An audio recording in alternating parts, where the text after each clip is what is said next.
Well, y'all could turn to 2 Corinthians chapter 11. We spent a lot of time in 1 Corinthians last week, and I really do mean this. I hope that y'all are pursuing what God has for you. Last week, we talked about something that's controversial for some people. We talked about the doctrine of tongues. But whether you're pursuing Him through tongues, through an intimate prayer life, or whatever's happening, I pray that you are always seeking more of Him. And let me just give you a preemptive warning here. If you ever get to a place in your faith where you say, well, I've served Him a long time, I've pretty much learned what I need to learn, it's a bad place to be. There's something, and I might not know what it is, and you might not know what it is, but He does. Ask Him. Part of this joy is that we get to follow along with Him. When Jesus offered to be your Savior and you accepted it, it wasn't just to save you from hell, although that's pretty great. He offered to save you from you. He offered to save you from a life that is filled with the consequences of your own decisions, a life of loneliness, a life of separation from Him. And He's such a good God. Oh man, He is such a good God. Well, as we enter into the month of May, we're gonna be going through a series probably for about a month and a half or so, and it's just called Let's Talk About It. We're gonna talk about sentences that are hard to say. One of them, today's opening salvo is, I'm not okay. Now, for a certain age, some of you instantly heard My Chemical Romance in your head. This is not sponsored by that song. I cannot believe you listened to that. That's not in K-Love. But I'm not okay, as a very broad term, is just an expression of honesty when things aren't great. Because as I have frequently said, the second hello in our American culture is, how are you doing? We don't mean it. It's such a problem. Hey, good morning. Good morning. How are you? I'm great. How about you? I'm also great. What are the odds? We're both great. We don't have time to actually find out how you're doing. In other cultures on this planet, if you were to say to them in their native tongue, how are you doing? They would be like, I'm glad you asked, because let me tell you, my grandma's been living with me for 3 months, and man, we're just like, we're biting each other's head off. And not only that, but actually I've got this infection in my toe. Can I show it to you real quick? They'll just go down the rabbit trail of, well, thanks for asking. It feels good to be seen. We've lost it. We're so busy. We're so fast-paced. And so we tend to just lean on that second hello. I'm not okay is a hard thing to say, but it is something that we have to say both to God and to one another. But it starts with God, who already knows it. We're gonna finish this first part of Let's Talk About It next week with a sentence called, I need help, which is also something people often don't like to say. And in 2 weeks from today, we're gonna have a morning of worship, which we've never had at this church before. We have always had a night of worship on a Wednesday night, and here's the reality. When you realize that you are broken and not okay, when you realize that you really need help, nothing fixes that like a heart cry to the Lord. And so, as we were planning out the month of May, and we looked at this, and my family and I will not be here on May 19th. I am a glutton for punishment, and so I'm doing multiple educational cycles. I'm still working on my next degree, but I also am graduating from something called Pastor's University, and so I need to leave town for that. We thought, you know what, we've wanted to do this for a long time, so Pastor Ann and I were talking about it, and we were like, this is the time. So if you've never been to a night of worship, that's okay. We're bringing it to you. We're just doing it while the sun's up. And I would just encourage you to just pursue God for everything that He has. Worship time in a service is not just the musical portion. It is a time where we have our focus stewarded. Anything you listen to stewards your focus. If you listen to angry music, you get angry. If you listen to sad music, you get sad. If you listen to breakup music, you get sad about who dumped you when you were 15. Don't laugh at that too much. I'm about to talk about it. But what I'm saying is music has so much power because it shifts your focus into a way that all of our ADHD brains don't normally go. And we're just gonna see what God does on that morning when we just lay out the entire service before Him to worship Him. I heard it said in a book that I was reading recently, Henry Nouwen, incredible theologian and philosopher, asked Mother Teresa a question. And I just thought, man, what a power combo there. And he just asked her, hey, what is your advice to live a rich life in the Lord? And she just looked at him and said, spend 1 hour a day in adoration of our God, and then don't do anything that you know is wrong. And I read that, I'm like, that's pretty good. Oh, that's deep. See, there's a lot of things that we don't know. There's a lot of things that we feel like is a gray area. There's a lot of things we gotta lay out before the Lord. But if we would just start with anything that the second you go to do it, you go, that's not right. How about you just worship him for an hour every day and you just adhere to that and see where he takes you? And I thought, you know what, I'm gonna probably pay attention to that one a little bit more. As we go through this, we're gonna then come out on the other side of this morning of worship, and we're gonna talk about ways that we interact with one another, how to have conflict with people that are saved, people that are not saved, how to witness to people and evangelize. How many of y'all feel like experts on that one? Yeah. Most of you are like, hey, I like talking about Jesus here on Sunday mornings, but it's a little weird sometimes in the shop or when you run into somebody at Bojangles or whatever it is. I said I was gonna talk about it in a minute, but let me just say one of my greatest, earliest hurts that I had happened in the 9th grade. I had a couple little flings, and by flings I mean, I held a couple hands in middle school. Now you know my deep shame. Here's the reality, I had no business dating in middle school, but thank you for trusting me, Mom. And in the 8th grade, this woman swept me off my feet, and her name was Laura. And let me tell you, Laura and I just thought someday I'm gonna be telling my kids that I met their mom in the 8th grade. And then one day I'm gonna tell my grandkids that I met their grandma in the 8th grade. Please tell me I'm not the only one with something like this. Anybody have thoughts like this when you were younger? Okay, this is gonna be forever. And you know what was really cool is not only were we close, but she also was real close with my best friend Josh. So it was awesome. It's like the three of us got to hang out all the time. And we loved watching Boy Meets World on TGIF. And we were like Corey and Topanga. And he was like Sean. And then one day, I just was very naive. And then I remember one day she was like, the more that I watch this show, I think Josh reminds me more of Corey. You remind me of Sean. And I was like, oh, weird. Why? But I didn't really ask her. Yeah, well, she broke up with me. And guess who she dated? She dated my friend Josh. And, here's the thing, man. Middle school is not the bravest time of our life. Josh did not tell me himself, but I'm in my room. I'm playing the PS2 like a boss, right? My mom comes in and she sits down and I go, I don't want to have one of these talks. She says, I have to tell you something. And I'm just worried it's all sorts of other things. And she just says, Josh and Laura have decided to date. And Josh's mom wanted me to let you know. And like a man, let me just tell you, I wept so hard. I cried so hard. To my mom's credit, she did not try to tell me it was gonna be okay, because it was not okay. We dated over a glorious summer. Y'all, we graduated out of middle school. We had a whole summer in Swansboro together. Swansboro is so beautiful. And then it was 9th grade. We were gonna tackle all of high school together. Plus we shared a locker. I didn't even get a locker that year because she was like, you can share mine. Well, guess what happened on that Monday? She didn't say anything to me except, I need you to get your stuff out of my locker by the end of the day. I'm like, I'm gonna be carrying my stuff the rest of this year. I just mooched off of my other friends who had lockers. It was fine. And they didn't even stay together that long. Josh and I, we ended up still being tight. We worked through it. It was a mistake on a lot of different levels. But I don't think I was supposed to end up with her. But the point of this is not just that it hurt. The point of it is not the pain of adolescent breakup. The point of it is this. After the breakup, how do you think those conversations went? When people asked me about the breakup, well, she wounded me pretty badly. Well, she's a wonderful lady, and it just wasn't meant to be for me. That is not what 9th grade Blakely said. 9th grade Blakely was like, she was just coming and trying to get close to me so she'd get close to him. And if she can't keep her eyes on one person, who knows the way that's gonna go. Out of my wound spilled venom and animosity towards somebody else.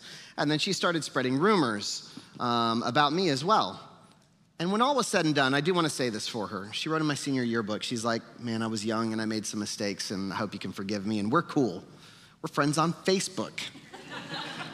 But listen, what happened immediately was I'm hurt, she's hurt, And instead of just saying, hey, you know what? I'm hurting over this breakup. Can you be there for me? The way that my mom was there for me, I just needed someone to sit there while I cried. But the reality is the rest of my circle were not really people that I would have cried around. Because already at the 8th grade, I was in a place where I wasn't going to show weakness if I didn't have to. But even though I don't typically do this preacher thing, I'm going to do it today. I'm going to ask you to repeat after me and say, I am not okay. Ready? I am not okay. All right? Now, everybody has something that they're not okay with. There's something in your life at some point. And maybe, just maybe, someday when somebody gives you a second hello, you can give them a lesson on how to connect with another human being.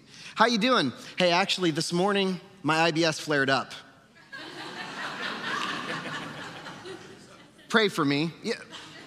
Y'all are laughing, but if you've ever felt that, you treasure every prayer, don't you? Okay? And let me tell you that when I'm going through something, what I desperately want is the support of other people. I'm just afraid to ask for it because what if they say no?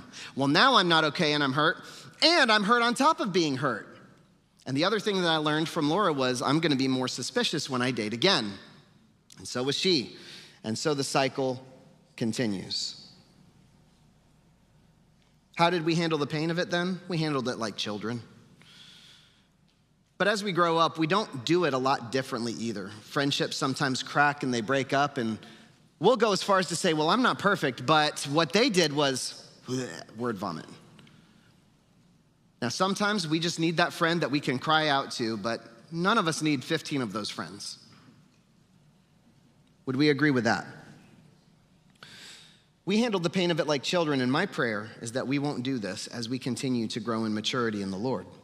So, in 2 Corinthians chapter 11, which is really the prelude to where we're going today, listen to what Paul says.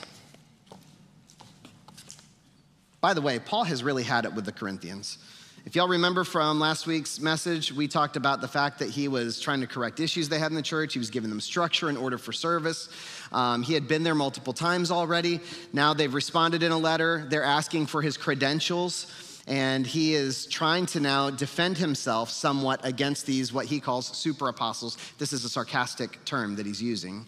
But there's other people coming in and saying, hey, Paul doesn't really know what he's talking about, but we do. So here he is. Now the Corinthians have written back and said, hey, thanks for all this correction, but can you really prove you're the one we should listen to? And here's what he says, starting in verse 16. He says, again, I say, don't think that I'm a fool to talk like this, but even if you do, listen to me as you would to a foolish person, while I also boast a little. Such boasting is not from the Lord, but I am acting like a fool. In other words, he said, I'm about to boast in the flesh. I'm about to brag. And at least he's honest about it. He says, since others boast about their human achievements, I will too. After all, you think you're so wise, but you enjoy putting up with fools. You put up with it when someone enslaves you, takes everything you have, takes advantage of you, and takes control over everything, and slaps you in the face. It's a real bad deal. He said, I'm ashamed to say that we've been too weak to do that. Again, weak is now in quotation marks. If you're wondering, sarcasm existed in the days of Paul. He said, but whatever they dare to boast about, and I'm talking like a fool again, he said, I dare to boast about it too. Are they Hebrews? So am I. Are they Israelites? So am I. Are they descendants of Abraham? So am I. Are they servants of Christ? I know I sound like a madman, but I have served him far more. I've worked harder, been put in prison more often, been whipped times without number, and faced death again and again. 5 times the Jewish leaders gave me 39 lashes. 3 times I was beaten with rods. Once I was stoned. This was with rocks, okay? 3 times I was shipwrecked. Once I spent a whole night and a day adrift at sea. I've traveled on many long journeys. I've faced danger from rivers and from robbers. I have faced danger from my own people, the Jews, as well as the Gentiles. I have faced danger in the cities, in the deserts, and on the seas, and I have faced danger from men who claim to be believers, but are not. I've worked hard and long, enduring many sleepless nights. I have been hungry and thirsty and have often gone without food. I've shivered in the cold without enough clothing to keep me warm. Then, besides all this, I have the daily burden of my concern for all the churches. Who is weak without me feeling that weakness? Who is led astray, and I do not burn with anger? You ever heard this? If I'm guilty of one thing, it's just that I care too much. This is where Paul went. He said, listen, I've been whooped for the gospel, and I cry over you, and I intercede for you. And then he says, but if I must boast, I would rather boast about the things that show how weak I am. So, don't answer this out loud, but where are you weak? And would you be willing to boast about that to somebody? What if you knew that that was the way to bring glory to Christ, but it could potentially bring shame to you? Would you boast about it? Because I have found, whether I like it or not, that being vulnerable really is the only path. If we ignore it, when we talk with people long enough, we start to ignore it as well. Partly because we start to believe it, and partly because we have to focus on maintaining the image that we've set for other people, so we now have no more time to focus on our weakness and actually try to overcome it. That's the reality we'd rather believe anyway, so we might as well just try to hold that up. So we're going to talk about the purpose of people, and we're going to talk about the purpose of the pain. When you're weak, and we all are weak somewhere. And the purpose and the pain is where we're going to start. I'm not sure, I'm just going to be honest with you, that I will ever be comfortable being vulnerable, but I am learning to come to terms with it. I find that when I'm vulnerable, I trust in God more. I find that I'm more dependent on Him, and I'm less dependent on people. Vulnerability is often overlooked or looked down on in our culture, and even though we would all say, no, it's very brave to do that, you know what then happens in a church culture? Then it comes out in the form of a prayer request. Hey, so-and-so told me they're really struggling with the bottle. You should pray for them, and don't tell anyone. This is for you and God. Vulnerability gets damaged because we don't treat it like something that's vulnerable. If it's vulnerable, it doesn't mean you don't attend to it. It means you handle it with care. We've been taught to equate vulnerability with weakness, but weakness is an opportunity for God, and God is stronger than anybody that you're going to encounter. So in 2 Corinthians chapter 12, we get to the meat of today's message. And Paul just said he'd rather boast about what his weaknesses are, so here we go. He said, this boasting will do no good, but I must go on. He says, I will reluctantly tell about visions and revelations from the Lord. I was caught up to the third heaven 14 years ago. Whether I was in my body or out of my body, I don't know. Only God knows. That alone, if somebody told you that in a conversation, you'd be like, well, hang on. Let's unpack that one. He says, only God knows whether I was in my body or outside my body, but I do know that I was caught up to paradise, and I heard things so astounding that they can't be expressed in words. No things that no human is allowed to tell. That experience is worth boasting about, but I'm not going to do it. And you could make a case, well, you kind of did, Paul. But he didn't unpack it. We have so many questions about this. He used it as a tool for comparison. He said, I could really spend some time sitting on this and blow your super apostles out of the water. But I'm not going to do that. Listen to this. He says, I will boast only about my weaknesses. If I wanted to boast, I would not be a fool in doing so, because I would be telling the truth. But I won't do it because I don't want anyone to give me credit beyond what they can see in my life or hear in my message. What would it be like if we just lived that way? I don't want any credit beyond what you can see in my life or hear in my message. Even though I have received such wonderful revelations from God. So, and here it comes, to keep me from becoming proud, I was given a thorn in my flesh, a messenger from Satan to torment me and keep me from becoming proud. Keep thinking about this. What's your thorn? What are your thorns? I want you to know when I did that question there, second towards the bottom on that slide, I felt like I was writing out a math problem with all the slashes and the parentheses. And then I thought, you know what? For some of us, we probably need math when we start looking at what we feel like are the thorns in our life. But think about this as we talk about what his thorn may have been. But I'm going to start by telling you, whatever his thorn was, it doesn't matter. We already know really what it was. It was a messenger from Satan sent to torment him and keep him from becoming proud. And that's interesting that God would allow that. But the identity of the thorn in Paul's flesh, it's mentioned in the Bible, it's just not really unpacked. We really don't know, and everybody probably has their opinions. The number one theory for most people is it was some sort of physical issue or a combination of physical issues. Could have been malaria, epilepsy, eye problems, or a disfiguring condition.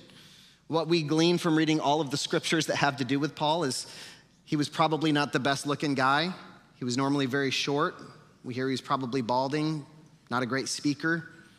I'm gonna be honest with you, I normally picture him as being played by Danny DeVito. Okay?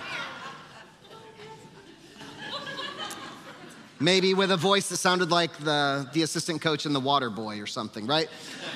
He even talks about how he's not known for being a great speaker, and yet he carries an apostolic authority. Because it's not about what you can produce, it's about what is being produced in you. And he's trying to make this clear. Some people think that he's just referring to spiritual attacks, temptations that he faced in ministry. It talks about how there was probably spiritual warfare going on. I'm sure there was. I'm not convinced that was the thorn, but there's no way Paul wasn't constantly under spiritual warfare. Some people think it's the opponents and the persecutors that people were following behind him, and they were. The Judaizers are a main group of people that were coming behind him. He would come, do a great work, help people learn about Jesus. He'd move on, and they would sweep in right after him and say, all right, now let me tell you where Paul got it wrong. So every time he went and did a good work, somebody was undermining him. I don't think it's that, and I'll tell you why. I don't think that the Lord would send evil evangelists after Paul. That's not going to be something that he's going to do just so that he can keep Paul from becoming proud, but also lead other people astray. Although he did have opponents and persecutors. Some people think it's just his conscience, that he could never move on from the fact that he stood there and watched the first Christian martyr get stoned to death, that he persecuted God's people, that he pulled and dragged people out of their houses, imprisoned them for believing in Jesus before he realized, oops, my bad, Jesus is the way. And I'm sure he struggled with his conscience. Some people believe that it was a divorce. I do not think that a divorce is the thorn in his flesh, but I will tell you, I do think that he was divorced. And the reason I think that is because Pharisees were almost always married in those days. And yet, when he started following Jesus, it's very unlikely that his wife was going to be real jazzed about that. He was considered a heretic. Don't know if he was divorced or not, but it's highly likely. Regardless of whether any of these were the thorn in his flesh, they all existed in his life. He had people speaking against him, probably divorced, certainly had separation from family on some level. So he had family problems, not that any of us today do.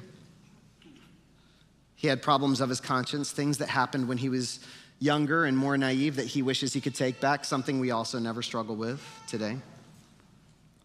He dealt with physical ailments, something that we don't deal with. Okay, are you following what I'm doing here? Everything that he struggled with are struggles that we had.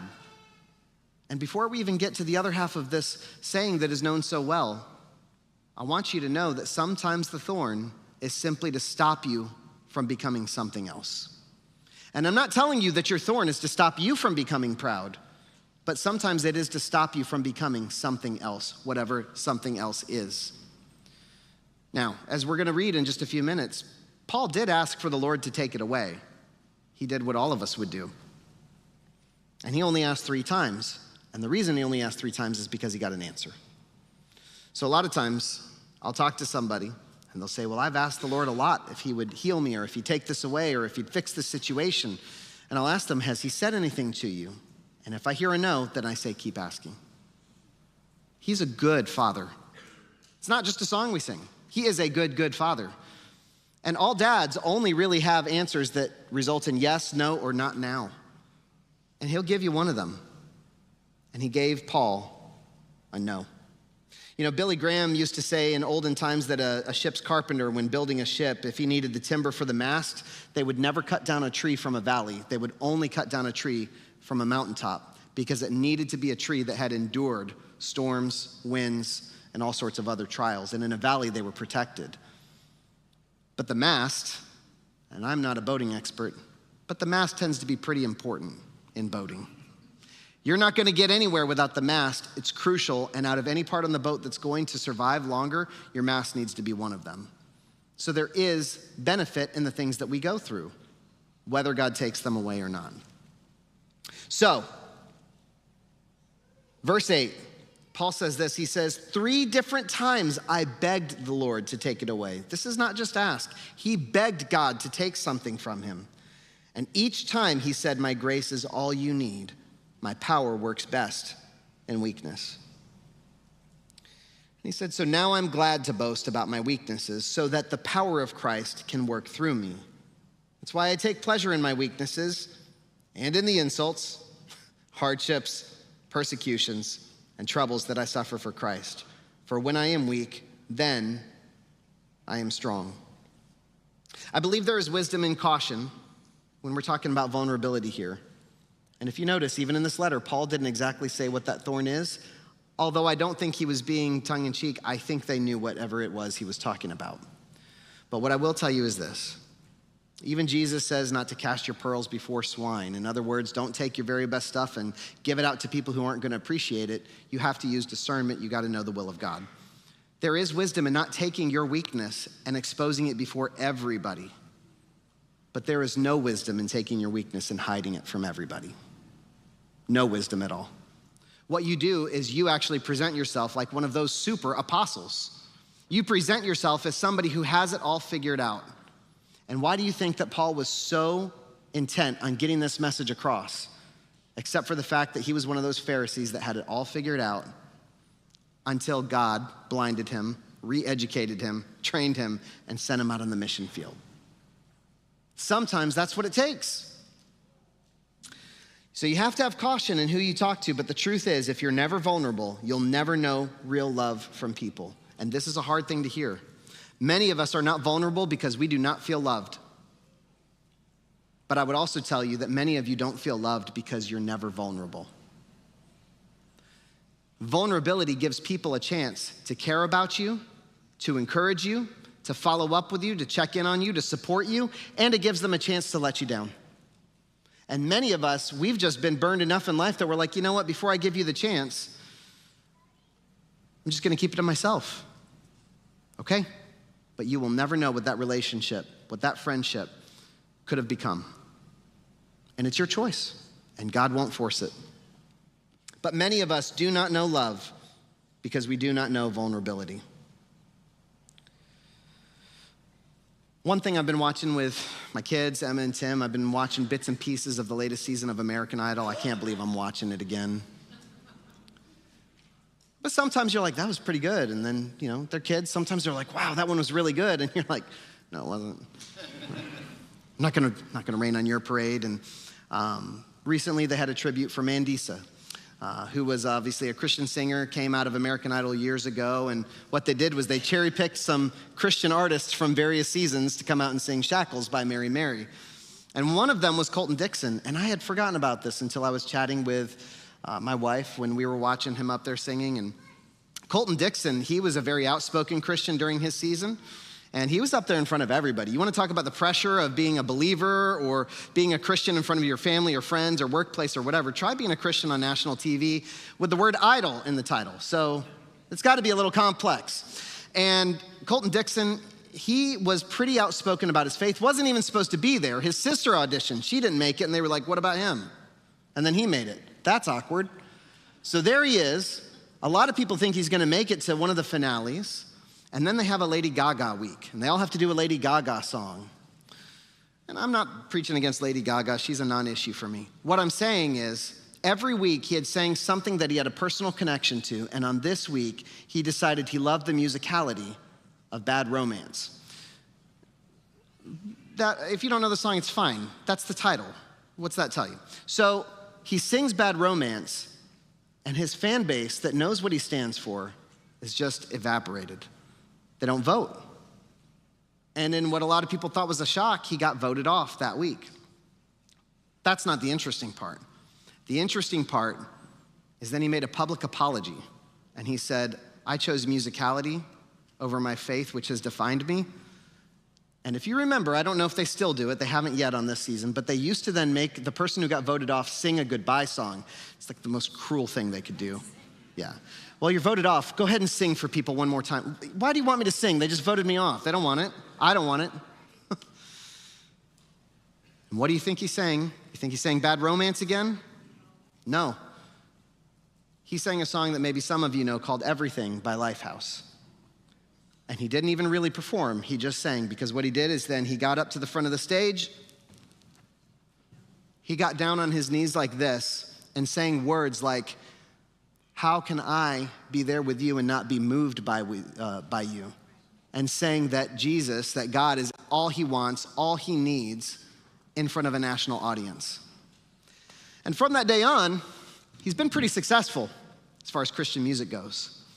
Do you know the guts that it took for somebody to take a knee on public television and say, I was wrong, I sold out who I was? But do you see the benefits that came in because he earned a genuine badge in the eyes of a lot of people at that point, and it encouraged him to be vulnerable moving forward. And if you listen to interviews with him, he's a pretty vulnerable Christian artist. He talks about when he has struggles with things. And I'm just wondering if he can do that on American Idol, can we do it on a random Thursday?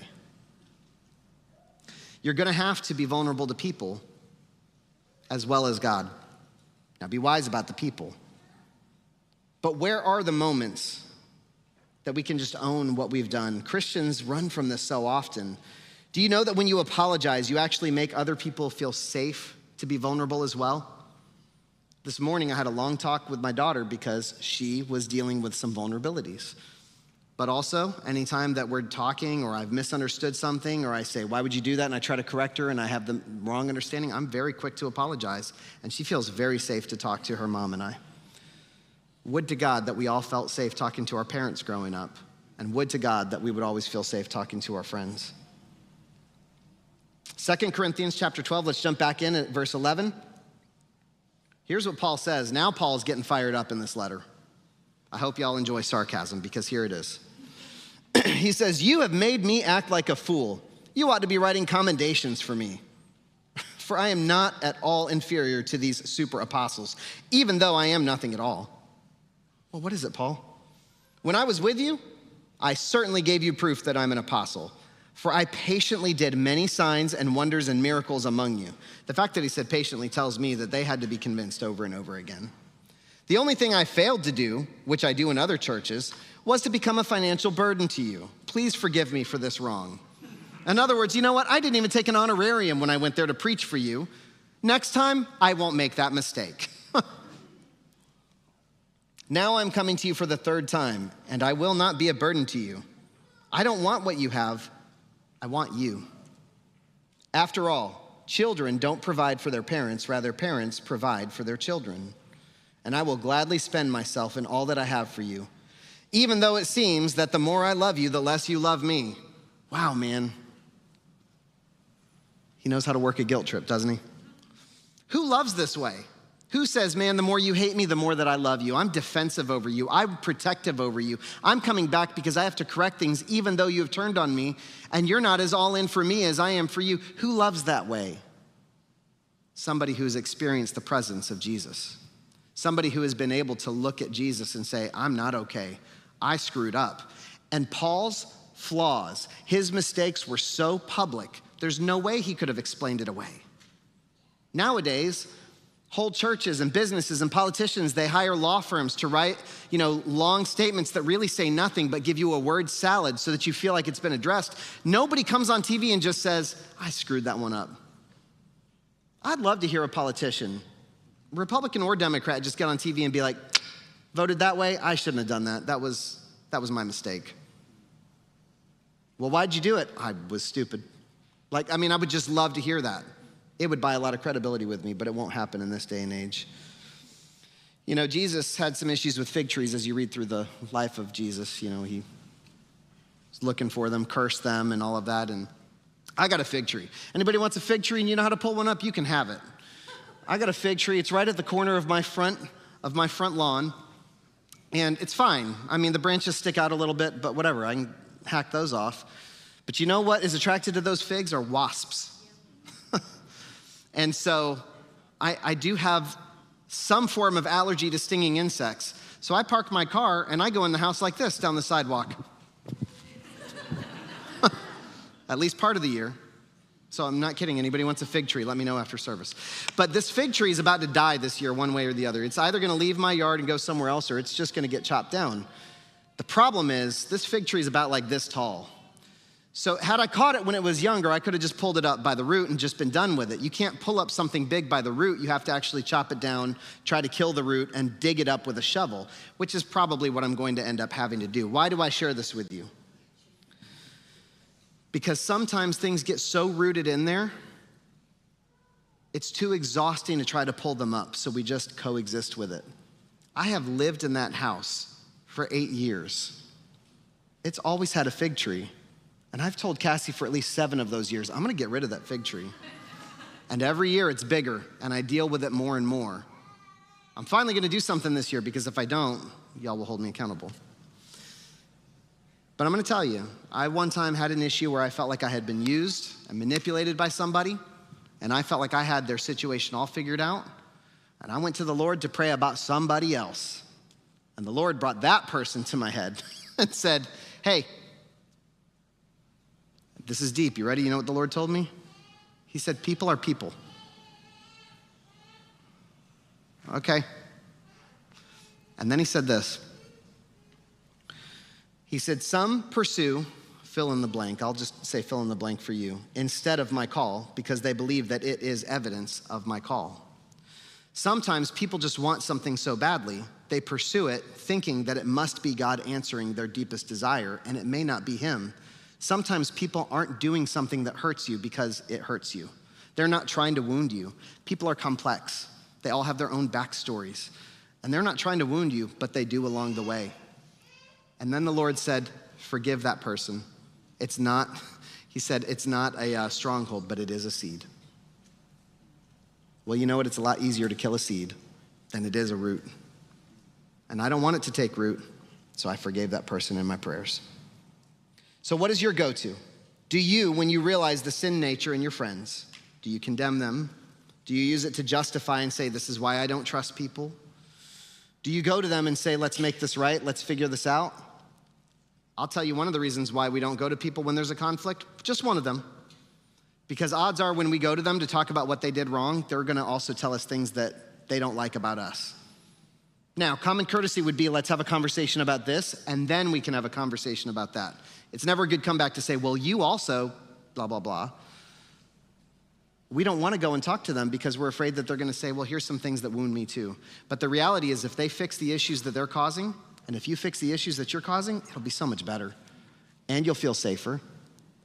And you'll be able to be vulnerable around some people, which means you'll be less dependent on what people think, and you'll have more room to be more dependent on what God thinks of you.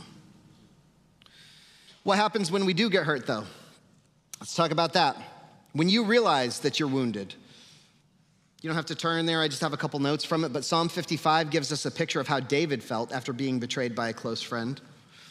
David says, if an enemy were insulting me, I could endure it. If a foe were rising against me, I could hide.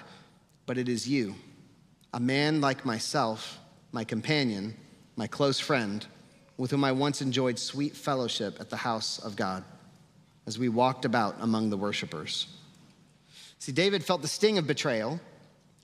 He felt the bite of having somebody that he had opened up to, someone he was vulnerable with, turn on him. And we can feel his pain when we read Psalm 55. He says stuff like this, my heart is in anguish within me. The terrors of death have fallen on me. And I'm just telling you that anybody who has felt hurt emotionally can relate to what he was going through there. Let's continue this in 2 Corinthians, though, chapter 12, verse 16. Paul here admits it's not everybody he's writing to, but listen to this. He says, some of you admit I was not a burden to you, but others still think I was sneaky and took advantage of you by trickery. But how? Did any of the men that I sent to you take advantage of you? When I urged Titus to visit you and sent our other brother with him, did Titus take advantage of you? No. For we have the same spirit and we walk in each other's steps, doing things the same way. And then he says this, perhaps you think we're saying these things just to defend ourselves. No, we tell you this as Christ's servants and with God as our witness. Everything we do, dear friends, is to strengthen you. Yeah, how's this for honesty? I'm afraid that when I come, I won't like what I find, and you won't like my response. How many of y'all have ever had counsel like, hey, why don't you talk to me? You're like, it won't do any good. He said, I don't know if it's gonna do any good, but here I come. He said, I'm afraid that I will find quarreling, jealousy, anger, selfishness, slander, gossip, arrogance, and disorderly behavior. Yes, I'm afraid that when I come again, God will humble me in your presence, and I will be grieved because many of you have not given up your old sins. You've not repented for your impurity, sexual immorality, or eagerness for lustful pleasure. See, in the midst of betrayal and brokenness, David turned to the Lord. You know what else he said in that same psalm? As for me, I call to God, and the Lord saves me. David's heart had been pierced by one of his friends, and in the midst of his heartache, he says, cast your cares on the Lord, and he will sustain you. He will never let the righteous be shaken. So when somebody betrays you, and it's deep, and most of us have probably had this at some point, and you know that it can't be fixed, you can still go to the Lord, and you can still forgive. You don't have to have the apology to forgive. The apology helps, but you don't have to have it. But you're gonna be betrayed at some point. But what I would do is I would take this to the Lord and I would ask him, where am I weak? Where have I failed?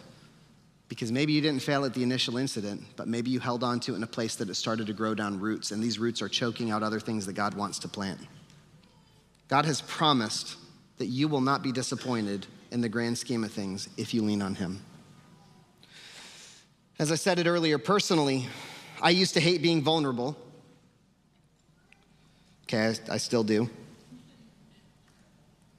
The thought of being vulnerable still makes me squirm a little bit because it means I have to relinquish control of how people perceive me. And it means I have to admit that I'm human. But I am beginning to view vulnerability in a completely different light. True vulnerability is an actual surrender to God. It means you're giving control to him and trusting him instead of yourself. If you protect yourself against being vulnerable from any and all risk, then you do limit what God is able to do in your life. And trust me, God is all powerful. He can do whatever he wants, but he has actually given you the ability to block him if you so choose. One of the reasons I love that song Defender is because I learned it's very difficult to be a defensive Christian. It's very difficult to be a defensive Christian, and here's what I mean by that. A Christian is all about the greater good. A Christian is all about what is Jesus doing? What is God doing in my life and in the life of others? How can I serve you? How can I make this right for you? And it doesn't mean that you let people walk all over you, but it means that is your primary filter. And it's very difficult to seek the good of somebody else while justifying why you feel the way that you feel. So to be defensive takes the defender out of the mathematical equation. And I don't know about you, but everybody else on the sidelines that day that David was fighting Goliath knew that they weren't the one to take on Goliath, but they were sure grateful when the defender came and protected them. So I don't know, it's probably happened to everybody here, but just in case it hasn't, let me be the first one to tell you, you will be betrayed. You will hear something somebody said about you. It will wound you, and you'll have choices to make. That's all life is, it's just choices. You can go to them, and you can work for peace. You can go to the Lord, and you can work for peace, or you can pack it all on the inside and see what happens. But it won't be peace, and I will just tell you that. You can build your identity on your insecurities. And again, make no mistake about it. If you don't confront these things, you are building your identity on your insecurities. Oh, that person said something about me? Dead to me. Oh, that person said that person said that person said something about me? Well, those first two people are dead to me. You don't even know. Y'all remember the telephone game, right, as a kid? Okay, all right. I'm learning the value of vulnerability. It doesn't mean that I don't still struggle with insecurities. It just means I'm learning to let them go and get my identity from God instead. And when God became human, he embraced what it means to be human. So whatever your thorn is, whatever your thorns are, whatever you're dealing with, Jesus dealt with it as well. It says that he was tempted in every single way so that he could be an apt and proper sacrifice for us. And I want you to know two important scriptures I Talked about this with a couple people just this week. 2 scriptures talking about Jesus, the same guy. One of them says, Jesus did not trust people because he knew all about them. And it follows up and it says, he knew what was in their heart. But this same Jesus, scripture says, he was moved with compassion when he looked at the people. How can Jesus be moved with compassion about people he can't trust? Because his love for them was not conditional on being able to trust them. His love for them came from God because his identity came from God. And the more that our identity comes from God, the more you'll be able to love freely and purely, and you'll be able to hear and discern the will of God for yourself when it comes to other people as well. It's hard saying I'm not okay. It's hard saying I have a weakness, especially when there's somebody that you view as somebody who hates you or an enemy. You don't want them to know about any of your weaknesses, but you actually take away a lot of their power when you just own your struggles. And when I'm tempted to view my vulnerabilities as weaknesses, I find it comforting to recall these words that we talked about today, that Jesus once spoke to Paul, that my grace is sufficient for you and that his power is made perfect in weakness. So I don't know, I may have just preached the sermon to myself, but if you are struggling with letting your weakness be a place for God's grace to flow, I'm just gonna ask if you'd stand up and we'll just pray together before we end in worship. Because let me tell you, that grace doesn't mean that you walk with a limp and you're always gonna be hurting, but don't worry, God's gonna help you win. It means that that grace of God will actually complete what you need. A lot of times we say, well, what I really need is this, God, and he says, no, what you need is my grace. You know, scripture even says that Jesus received the grace of God when he walked this earth. So let's give our weaknesses to the Lord today. Father, whatever thorns we have, we give them to you. These thorns are messengers. They were given for a purpose, and we don't know what it is. But let us start by saying, we give these to you for your free will. You can take them away if you want to, and that would be our preference, God. Take away any bitterness or unforgiveness or wounds. God, would you take away things that have blocked resolutions in human relationships? Would you take away physical maladies and physical ailments that have held us back? God, we ask that you would take away lethargy, that you would take away things that are holding back our energy and our zeal for you and for people. But if you won't, just as Jesus said, if there's any other way, then we accept what you give to us. But we know that your power is made perfect in weakness. So we ask that you do give us your peace. If we can't get this thorn taken out, then God, we need your peace. We can't operate with a thorn in our flesh and no peace. We need you to either heal us and take us to the next level or give us that grace that we need that comes with that peace that passes understanding and then take us to the next level. Take us, God, take us from glory to glory. Create us into the image of your Son so that we can make the impact that your Son did. Make us like him so that we can do what he did. And when we do, we pray that you get all the credit and all the glory for it. In the name of Jesus, and everybody at Liberty Church said, amen.